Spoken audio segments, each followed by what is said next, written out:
বন্ধুরা, আজ আমি সিসিটিভি ক্যামেরায় এমন কিছু দেখলাম যা দেখে আমার রুহ কেঁপে উঠল। এক অচেনা মানুষ আমার বিছানার নিচে লুকিয়ে ছিল। সুমাইয়া, তুই কোন খেয়ালে হারিয়ে গেলি বল না। তোর বিড়ালের কোনো খোঁজ খবর পেলি? তুই কি তোর বয়ফ্রেন্ডকে নিয়ে আমার বাড়িতে আসছিস? ঠিক আছে, তাহলে আয়, আমি ততক্ষণে গোসল করে নি। আমাকে দ্রুত লুকিয়ে থাকতে হবে আর সাহায্য ডাকার কোনো উপায় খুঁজে বের করতে হবে। চোর ঢুকে এসছে, তুই তাড়াতাড়ি পুলিশ নিয়ে আন। তুমি কোনোভাবে কেবল 10 মিনিট লুকিয়ে থাকবে, আমি এখনই আসছি। ও খোদা, বাথরুমের চাবিটা বাইরেই রয়ে গেছে। সে চাবি খুঁজে পায়, প্রথমটা দিয়ে তালা খুলতে চায় কিন্তু খোলে না। আরে কেউ কি শুনছে? প্লিজ আমাকে বাঁচাও। কেন যেন মনে হচ্ছে এখানে কারো কণ্ঠ ভেসে আসছে। পরে সে দ্বিতীয় চাবিটাও দিয়ে দেখে, তবুও খুলল না। আমি অন্যদের উপর ভরসা করতে পারি না, আমাকে নিজেই কিছু করতে হবে। তখনই সে হেয়ার ড্রায়ার পায় এবং একটি আইডিয়া মাথায় আসে। তার কেটে তার লকের মধ্যে ঢুকিয়ে দেয়, কিন্তু ফ্লকবোর্ড পৌঁছাতে পারে না। এদিকে আরেক লোক শেষ চাবি লাগিয়ে গেট খুলে ফেলে, আর ওদিকে সে কোনো রকমে ফ্লকবোর্ডে লাগিয়ে ফেলে, যে কারণে তাকে তাৎক্ষণিক শক লাগে। আর এই সুযোগে মেয়েটি পালিয়ে যায়।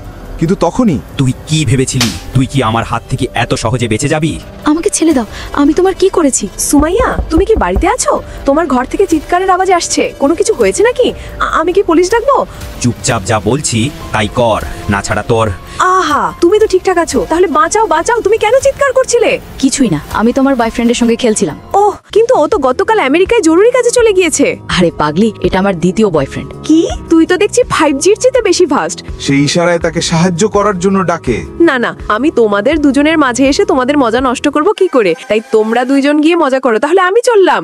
প্লিজ এখন আমাকে ছেড়ে দাও, তুমি যত টাকা চাও আমি দেব। এই টাকার অহংকারে তুই আমাকে ছেড়ে দিয়ে সেই ধনী ছেলের সাথে বিয়ে করেছিলি, তাই না? আমাকে চিনতে পারলে বলো আমি কে? রাজ, তুমি?